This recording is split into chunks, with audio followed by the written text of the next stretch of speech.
Hi hello ನಮಸ್ತೆ. Patil study circle YouTube ಚಾನಲ್ಗೆ ಸ್ವಾಗತ ಸುಸ್ವಾಗತ. ನಾನು ನಿಮ್ಮ ಮಂಜುನಾಥ್ ಪಾಟೀಲ್.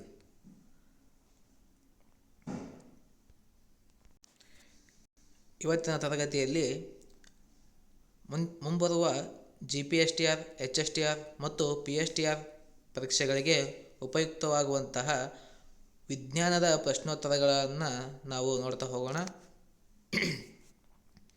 ಹಾಗಾದರೆ ಮೊದಲನೆಯ ಪ್ರಶ್ನೆ ನೋಡ್ರಿ, ಥೈರಾಕ್ಸಿನ್ ಹಾರ್ಮೋನ್ಗೆ ಸಂಬಂಧಿಸಿದಂತೆ ಕೆಳಗಿನವುಗಳಲ್ಲಿ ತಪ್ಪಾದ ಹೇಳಿಕೆ.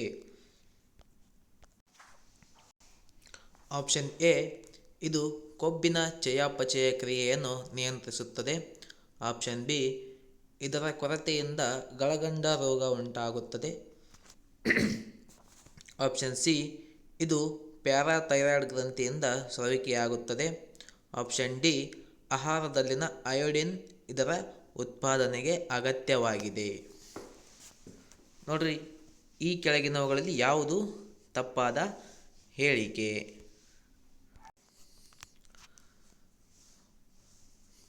ನೋಡ್ರಿ, ಥೈರಾಕ್ಸಿನ್ ಅಂತಕ್ಕಂಥ ಹಾರ್ಮೋನು ಎಲ್ಲಿಂದ ಬಿಡುಗಡೆ ಆಗುತ್ತಪ್ಪ ಅಂದರೆ ಥೈರಾಯ್ಡ್ ಗ್ರಂಥಿಯಿಂದ ಬಿಡುಗಡೆ ಆಗುತ್ತದೆ. ಯಾವುದು? ಥೈರಾಕ್ಸಿನ್ ಹಾರ್ಮೋನು ಥೈರಾಯ್ಡ್ ಗ್ರಂಥಿಯಿಂದ ಬಿಡುಗಡೆ ಆಗುತ್ತದೆ. ಹಾಗಾದರೆ ಈ ಪ್ರಶ್ನೆಗೆ ಸರಿಯಾದಂಥ ಉತ್ತರ ಆಪ್ಷನ್ ಸಿ. ಈ ಹೇಳಿಕೆಗಳಲ್ಲಿ ತಪ್ಪಾದ ಹೇಳಿಕೆ ಆಪ್ಷನ್ ಸಿ. ಇದು ಪ್ಯಾರಾಥೈರಾಯ್ಡ್ ಗ್ರಂಥಿಯಿಂದ ಸ್ರವಿಕೆಯಾಗುತ್ತದೆ ಅಂತಕ್ಕಂಥದ್ದು ತಪ್ಪಾದ ಹೇಳಿಕೆ. ಈ ಥೈರಾಕ್ಸಿನ್ ಹಾರ್ಮೋನು ಥೈರಾಯ್ಡ್ ಗ್ರಂಥಿಯಿಂದ ಸ್ರವಿಕೆಯಾಗುವಂತಹ ಹಾರ್ಮೋನ್.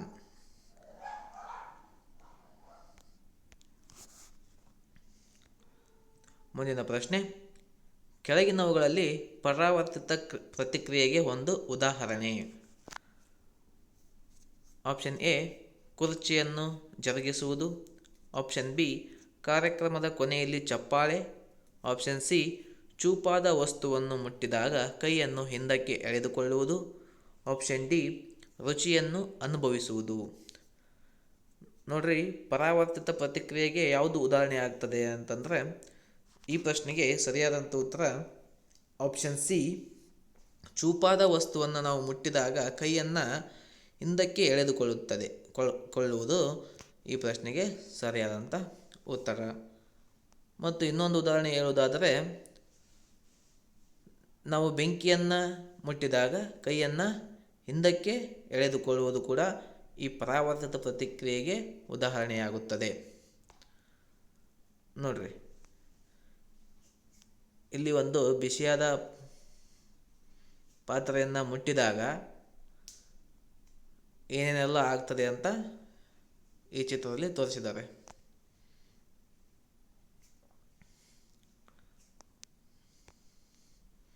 ಮುಂದಿನ ಪ್ರಶ್ನೆ, ಸಸ್ಯವೊಂದರ ಬೇರುಗಳು ನೈಟ್ರೇಟ್ ಸಾಂದ್ರತೆಯ ಪ್ರದೇಶದತ್ತ ಬೆಳೆಯುತ್ತಿದ್ದರೆ ಅದು ಆಪ್ಷನ್ ಎ, ದ್ಯುತಿ ಅನುವರ್ತನೆ. ಆಪ್ಷನ್ ಬಿ, ಜಲಾನುವರ್ತನೆ. ಆಪ್ಷನ್ ಸಿ, ಸ್ಪರ್ಶಾನುವರ್ತನೆ. ಆಪ್ಷನ್ ಡಿ, ರಾಸಾಯನಿಕಾನುವರ್ತನೆ. ಈ ಪ್ರಶ್ನೆಗೆ ಸರಿಯಾದಂಥ ಉತ್ತರ ಆಪ್ಷನ್ ಡಿ, ರಾಸಾಯನಿಕಾನುವರ್ತನೆ. ಮುಂದಿನ ಪ್ರಶ್ನೆ, ನರಕೋಶದಲ್ಲಿ ನರಾವೇಗಗಳು ಸಂಚರಿಸುವ ಸರಿಯಾದ ಮಾರ್ಗ. ನೋಡಿ, ಆಪ್ಷನ್ ಎ, ಡೆಂಡ್ರೈಟ್, ಆಕ್ಸಾನ್, ಕೋಶಕಾಯ, ನರತುದಿ. ಆಪ್ಷನ್ ಬಿ, ಡೆಂಡ್ರೈಟ್, ನರತುದಿ, ಕೋಶಕಾಯ, ಆಕ್ಸಾನ್. ಆಪ್ಷನ್ ಸಿ, ಡೆಂಡ್ರೈಟ್, ಕೋಶಕಾಯ, ಆಕ್ಸಾನ್, ನರತುದಿ. ಆಪ್ಷನ್ ಡಿ, ಡೆಂಡ್ರೈಟ್, ನರತುದಿ, ಆಕ್ಸಾನ್, ಕೋಶಕಾಯ. ನೋಡ್ರಿ, ಈ ಪ್ರಶ್ನೆಗೆ ಸರಿಯಾದ ಉತ್ತರ ಆಪ್ಷನ್ ಸಿ, ಡೆಂಡ್ರೈಟ್, ಕೋಶಕಾಯ, ಆಕ್ಸಾನ್ ಮತ್ತು ನರತುದಿ. ಆಪ್ಷನ್ ಸಿ ಸರಿಯಾದಂಥ ಉತ್ತರ.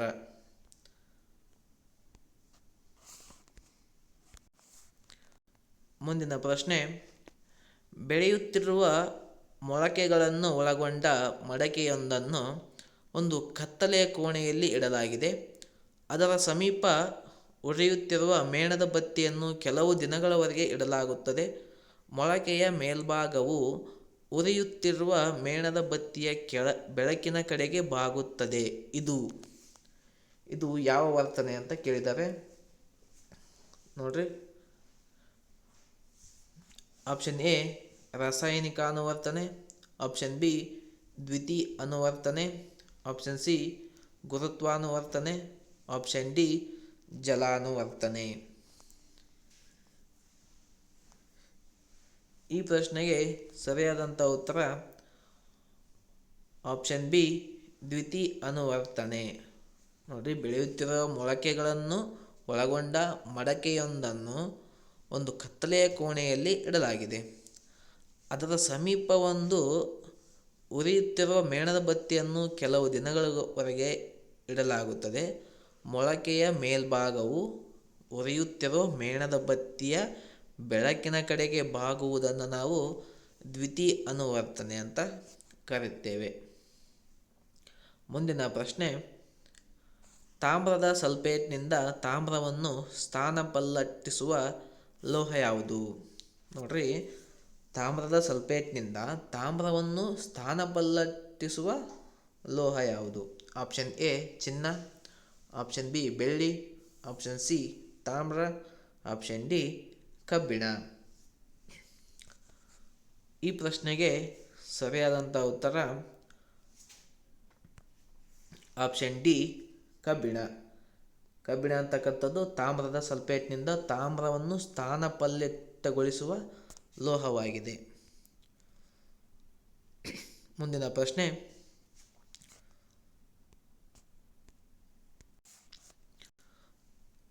ಏಳನೆಯ ಪ್ರಶ್ನೆ, ಫೆರಸ್ ಸಲ್ಫೇಟ್ ಹರಳುಗಳನ್ನು ಕಾಯಿಸಿದಾಗ ಹಸಿರು ಬಣ್ಣವನ್ನು ಕಳೆದುಕೊಳ್ಳುತ್ತವೆ, ಏಕೆಂದರೆ ಈ ಸಂಯುಕ್ತವು.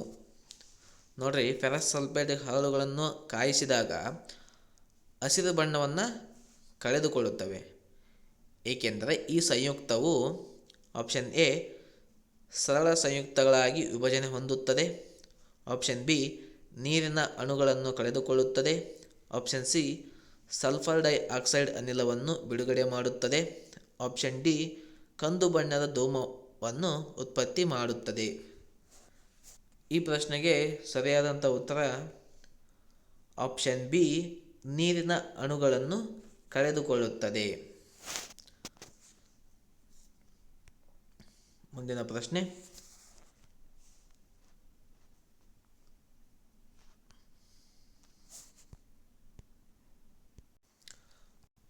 ಎಂಟನೆಯ ಪ್ರಶ್ನೆ, ಕಬ್ಬಿಣವು ಸಂಕ್ಷಾರಣೆಗೆ ಒಳಪಡುವ ರಾಸಾಯನಿಕ ಕ್ರಿಯೆಯು? ಆಪ್ಷನ್ ಎ ಸಂಯೋಗ ಮತ್ತು ರೆಡಾಕ್ಸ್ ಕ್ರಿಯೆಯಾಗಿದೆ, ಆಪ್ಷನ್ ಬಿ ಸ್ಥಾನಪಲ್ಲಟ ಮತ್ತು ರೆಡಾಕ್ಸ್ ಕ್ರಿಯೆಯಾಗಿದೆ, ಆಪ್ಷನ್ ಸಿ ರೆಡಾಕ್ಸ್ ಮತ್ತು ಉತ್ಕರ್ಷಣ ಕ್ರಿಯೆಯಾಗಿದೆ, ಆಪ್ಷನ್ ಡಿ ಸ್ಥಾನಪಲ್ಲಟ ಮತ್ತು ಉತ್ಕರ್ಷಣ ಕ್ರಿಯೆಯಾಗಿದೆ.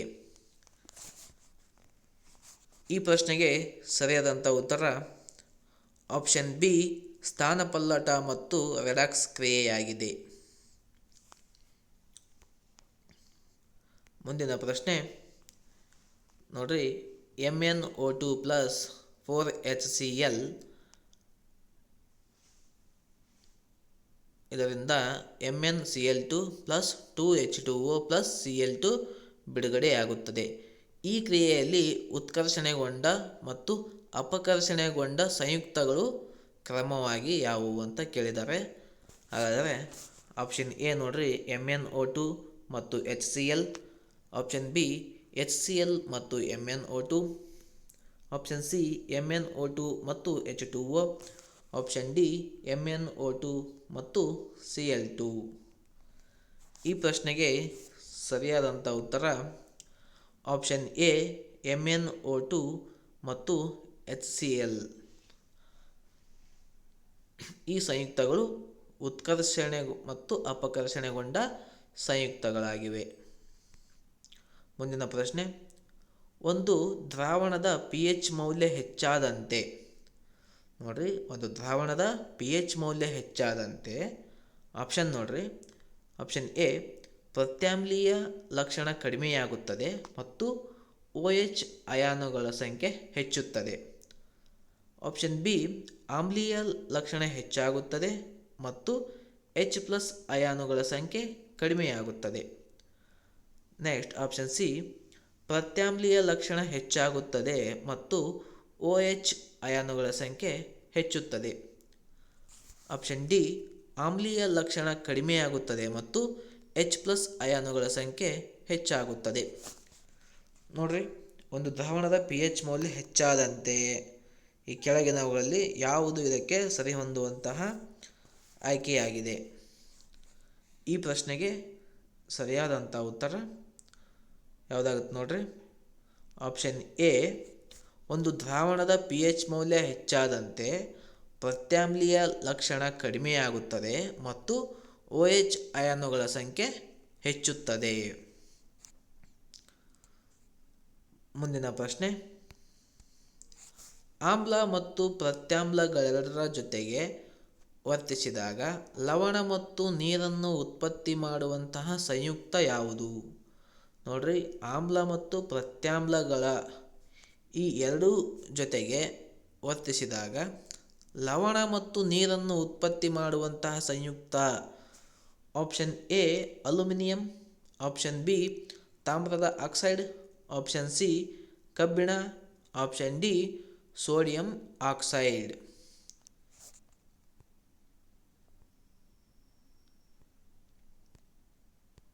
ನೋಡ್ರಿ, ಈ ಪ್ರಶ್ನೆಗೆ ಸರಿಯಾದಂಥ ಉತ್ತರ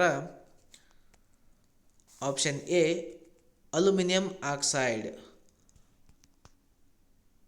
ಆಮ್ಲ ಮತ್ತು ಪ್ರತ್ಯಾಮ್ಲಗಳು ಈ ಎರಡರ ಜೊತೆಗೆ ವರ್ತಿಸಿದಾಗ ಲವಣ ಮತ್ತು ನೀರನ್ನು ಉತ್ಪತ್ತಿ ಮಾಡುವಂಥ ಸಂಯುಕ್ತ ಯಾವುದಪ್ಪ ಅಂದರೆ ಇದು ಅಲ್ಯೂಮಿನಿಯಂ ಆಕ್ಸೈಡ್. ಮುಂದಿನ ಪ್ರಶ್ನೆ, ಸೋಡಿಯಂ ಕಾರ್ಬೋನೇಟ್ ಸಾರಯುಕ್ತ ಹೈಡ್ರೋಕ್ಲೋರಿಕ್ ಆಮ್ಲದೊಂದಿಗೆ ವರ್ತಿಸಿದಾಗ ಬಿಡುಗಡೆಯಾಗುವ ಅನಿಲ?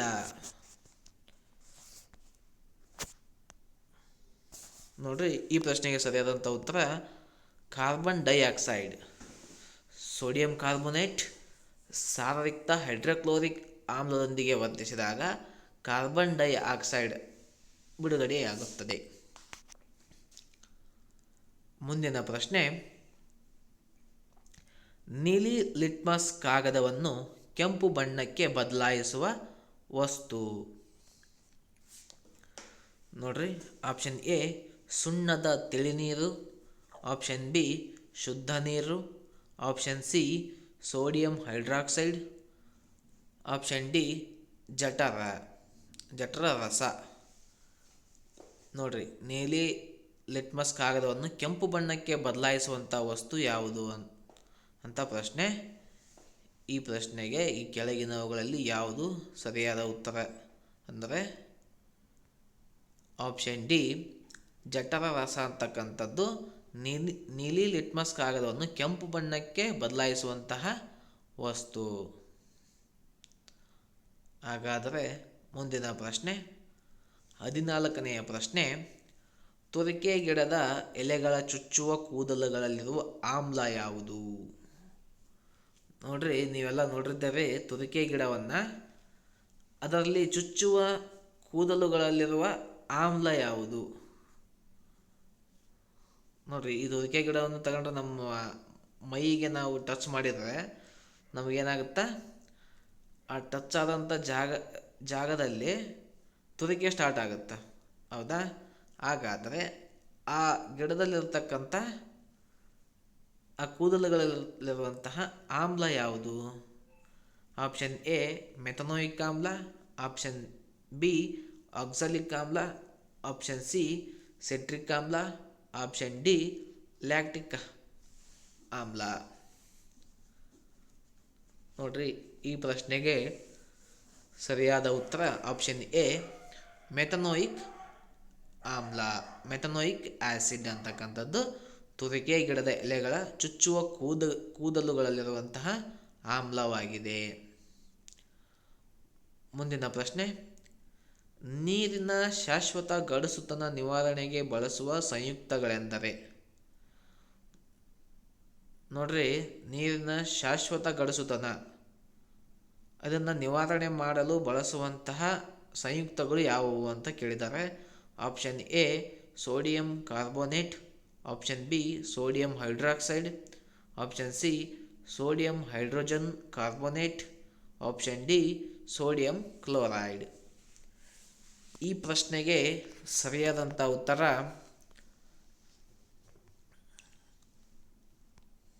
Option A sodium carbonate.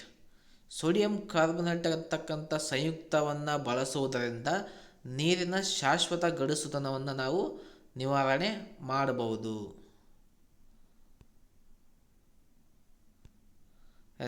ಮುಂದಿನ ಪ್ರಶ್ನೆ,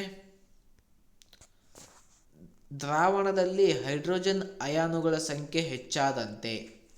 ನೋಡ್ರಿ, ಒಂದು ದ್ರಾವಣದಲ್ಲಿ ಹೈಡ್ರೋಜನ್ ಅಯಾನುಗಳ ಸಂಖ್ಯೆ ಹೆಚ್ಚಾದಂತೆ ಆಪ್ಷನ್ ಎ ತಟಸ್ಥವಾಗುತ್ತದೆ, ಆಪ್ಷನ್ ಬಿ ಆಮ್ಲೀಯತೆ ಹೆಚ್ಚುತ್ತದೆ, ಆಪ್ಷನ್ ಸಿ ಪ್ರತ್ಯಾಮ್ಲೀಯತೆ ಹೆಚ್ಚುತ್ತದೆ, ಆಪ್ಷನ್ ಡಿ ಆಮ್ಲೀಯತೆ ಕಡಿಮೆಯಾಗುತ್ತದೆ. ನೋಡ್ರಿ, ದ್ರಾವಣದಲ್ಲಿ ಹೈಡ್ರೋಜನ್ ಅಯಾನುಗಳ ಸಂಖ್ಯೆ ಹೆಚ್ಚಾಗುವುದರಿಂದ ಏನಾಗ್ತದೆ? ಹಾಗಾದರೆ ಈ ಪ್ರಶ್ನೆಗೆ ಸರಿಯಾದಂಥ ಉತ್ತರ ಆಪ್ಷನ್ ಬಿ ಆಮ್ಲೀಯತೆ ಹೆಚ್ಚುತ್ತದೆ. ನೋಡ್ರಿ, ಒಂದು ದ್ರಾವಣದಲ್ಲಿ ಹೈಡ್ರೋಜನ್ ಅಯಾನುಗಳ ಸಂಖ್ಯೆ ಹೆಚ್ಚಾದಂತೆ ಆ್ಯಸಿಡಿಟಿ ಹೆಚ್ಚಾಗ್ತದೆ, ಆಮ್ಲೀಯತೆ ಕೂಡ ಹೆಚ್ಚಾಗುತ್ತದೆ. ನೆಕ್ಸ್ಟ್, ಮುಂದಿನ ಪ್ರಶ್ನೆ, ವಿದ್ಯುತ್ ಪ್ರವಾಹದ SI ಏಕಮಾನ? Option A ampere, option B ohm, option C volt, option D watt. ನೋಡ್ರಿ, ವಿದ್ಯುತ್ ಪ್ರವಾಹದ SI ಏಕಮಾನ ಯಾವುದು?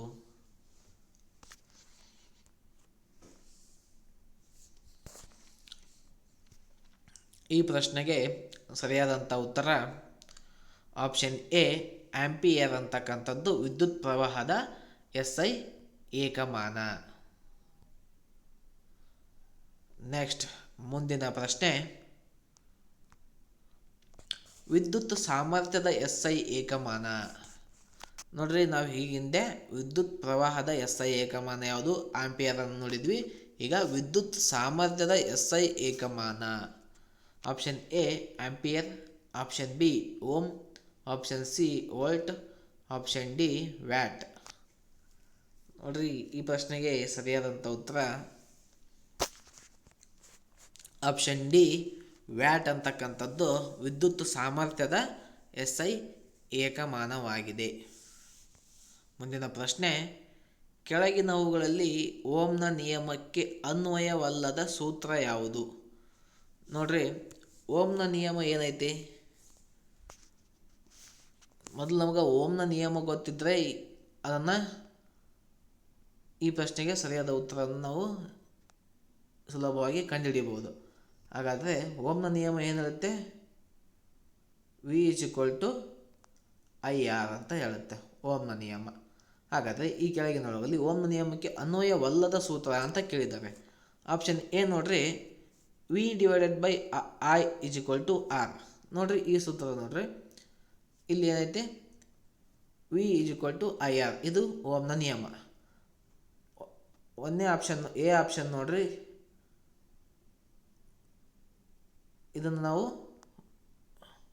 V/I=R ಈ ಥರನೂ ಬರೀಬಹುದು. ಯಾಕಂದರೆ ಈ ಆಯನ್ನು ಈ ಕಡೆ ಕಳಿಸಿದ್ರೆ ಇದೇನಾಗುತ್ತೆ? ಡಿವೈಡೆಡ್ ಆಗುತ್ತಾ? ಹೌದಾ? ಒಂದನೇ ಆಪ್ಷನ್ ಸರಿ ಐತಿ.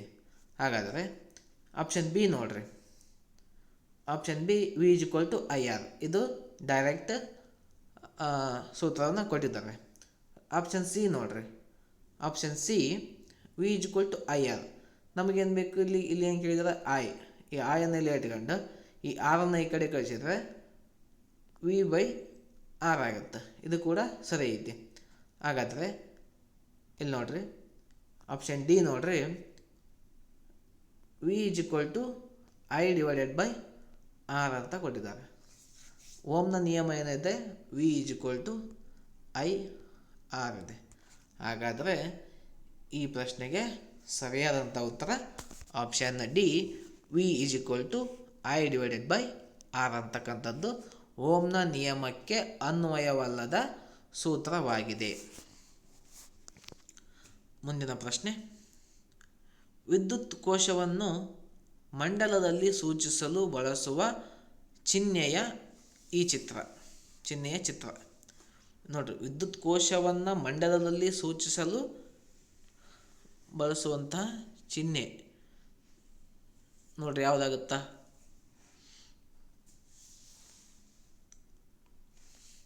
ವಿದ್ಯುತ್ ಸೆಲ್, ವಿದ್ಯುತ್ ಕೋಶ ನೋಡ್ರಿ. ಈ ಪ್ರಶ್ನೆಗೆ ಸರಿಯಾದಂಥ ಉತ್ತರ ಆಪ್ಷನ್ ಎ, ಇದು ವಿದ್ಯುತ್ ಕೋಶವನ್ನು ಸೂಚಿಸುವಂತಹ ಚಿಹ್ನೆ.